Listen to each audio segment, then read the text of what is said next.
Señora Presidenta, compañeros, compañeras asambleístas, antes de pensar mi intervención y mientras Tecnológico va poniendo una presentación que he preparado, quisiera hacer una aclaración a una de las asambleístas que me antecedió. Preguntó dónde habíamos estado los asambleístas en el año 2015 con respecto a las enmiendas constitucionales. Bueno, pues nosotros estuvimos hablando con la gente, estuvimos hablando junto con la comisión de enmiendas, donde hablamos con la gente. Y recordarles una cosa, que a diferencia de la consulta mañosa, la que apoyaron todos ustedes, esta sí tenía informe previo de constitucionalidad e informe posterior de constitucionalidad. La hemeroteca, el archivo es bien malo. Yo le pregunto al asambleísta qué estaba haciendo en ese momento respecto a las enmiendas. ¿Acaso no estaba en la Revolución Ciudadana? Seguro que sí. Y habrá estado apoyando las enmiendas constitucionales. Decirle otra cosa también, recordarle que el techo de las utilidades se estableció ¿para qué? Para abrazar solidariamente a nuestras amas de casa, para reconocer el trabajo que realizan las mujeres en el hogar. Fue para eso, para poder financiar. El exceso se destinaba a los fondos de solidaridad. Ahora no se desdigan, no por conveniencia política. Paso, señores, entonces, a hablar de la ley Trole 3, porque es eso, es la ley del reparto. Avancemos con la presentación. Yo he escuchado a mis compañeros asambleístas que han dado una evaluación de la ley. Asambleístas, pueblo ecuatoriano, esta ley es mala, es pésima, es una vergüenza de ley, por varios motivos.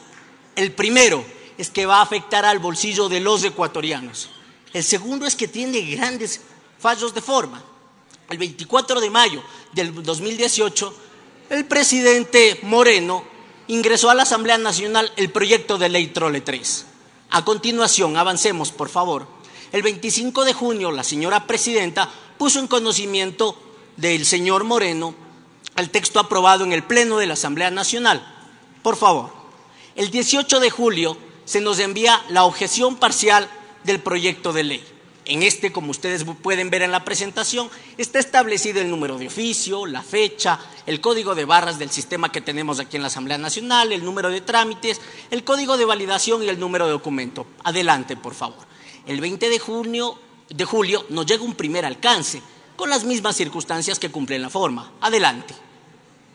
Después, mediante oficio, se nos comunica que el señor Moreno se ausenta del país. Esto se nos indicaba del 21 al 27 de ese año. Avancemos.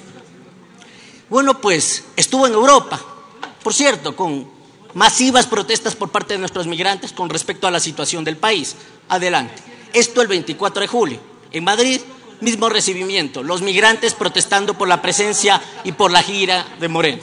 Adelante. Adelante, por favor.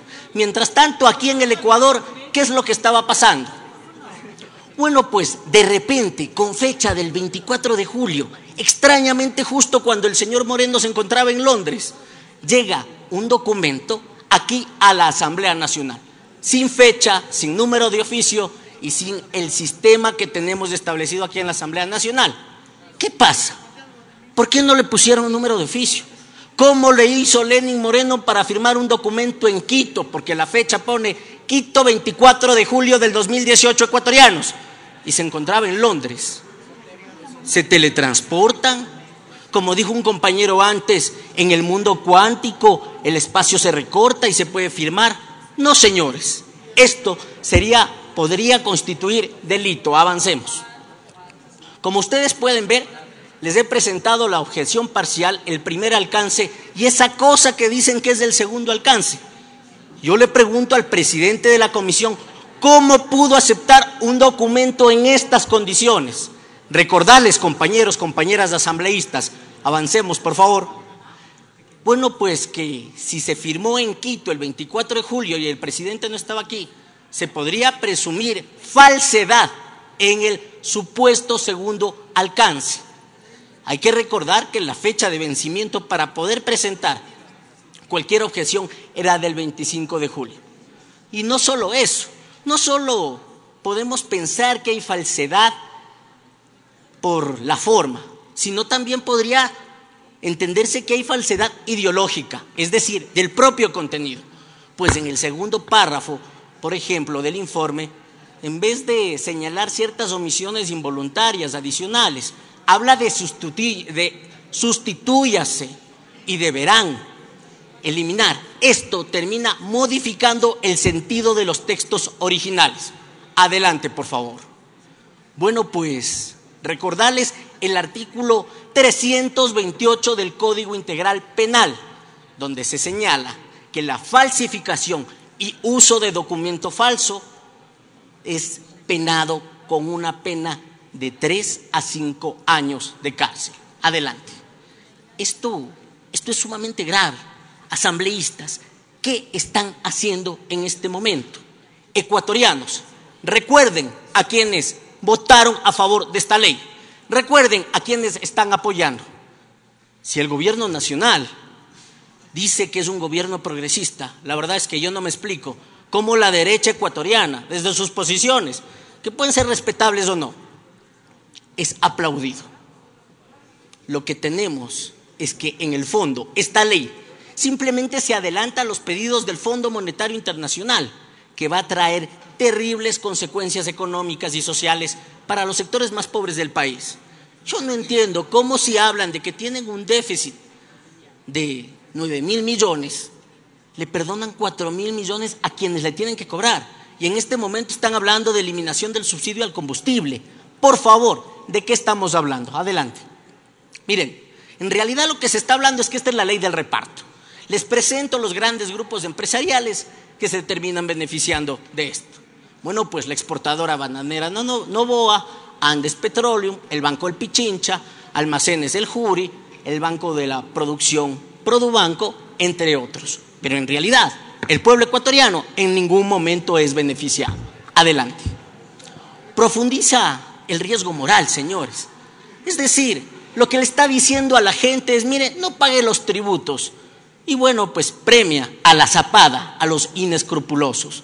Por otro lado, miren, con las reglas macrofiscales, lo que se termina es generando un problema para el desarrollo del país. Por favor, que un diestro no se corte la mano izquierda, pues si no la quiere utilizar. Que un zurdo no se corte la mano derecha, pero tengan sus manos para poder trabajar. Al poner estas reglas macrofiscales, simplemente lo que terminan haciendo es dañando y atando la economía del país. Y ojo, todos los grupos políticos presentes en esta asamblea algún rato pueden querer gobernar. Que el señor Lenín Moreno no quiera gobernar, no tiene por qué llevarnos a cada uno de nosotros a el abismo. Adelante, por favor. Tiene temas de inconstitucionalidad de fondo y de forma. Hay que recordar que en los vetos simplemente se trata la materia tratada. Así lo dice el artículo 138 de la propia Constitución, donde cuando hay una objeción parcial por parte del presidente, se tiene que tratar la materia que ya se está establecido. En el texto original se habla de una cosa, en el texto que nos viene en el veto se habla de una materia que no se ha tocado. Por favor, asambleístas, respondamos de la manera adecuada al pueblo ecuatoriano, respondámosles a todos los ecuatorianos. Violenta lo dispuesto también en la Constitución de la República sobre los tratados bilaterales de inversión. Por favor, yo he escuchado hablar del arbitraje. Señores, hablar de arbitraje es ceder una parte de la soberanía del Ecuador a una corte privada independiente. Hablar de eso, que dicen, no, es que hay el Estado, el gobierno va a ser juez y parte. Señores, por Dios, ¿saben qué están diciendo con eso? Lo que están diciendo, ustedes están reconociendo que hay injerencia en los tribunales del país. Es decir, que la justicia no es independiente. Ustedes al final nos terminan dando la razón. Ecuatorianos, ecuatorianas, trabajadores, trabajadoras de la patria. Triste ver que a esos pseudo dirigentes laborales ahora les aplaude la derecha. Triste ver que no protestan cuando se afecta a los trabajadores al permitir esa doble contabilidad para que se recalculen las utilidades, para que a ustedes, trabajadores de la patria, les quiten la plata. Por nuestra parte, desde la Revolución Ciudadana, nos oponemos de esta ley. Una ley que tenía que ser enviada al archivo. Permítame concluir, señora presidenta. Ecuatorianos, ecuatorianas, fíjense en lo que significa esta ley. Ojalá luego no tengamos que vivir una nueva diáspora. Ecuatorianos, a fijarse quienes apoyaron esta ley. Muchas gracias. Gracias.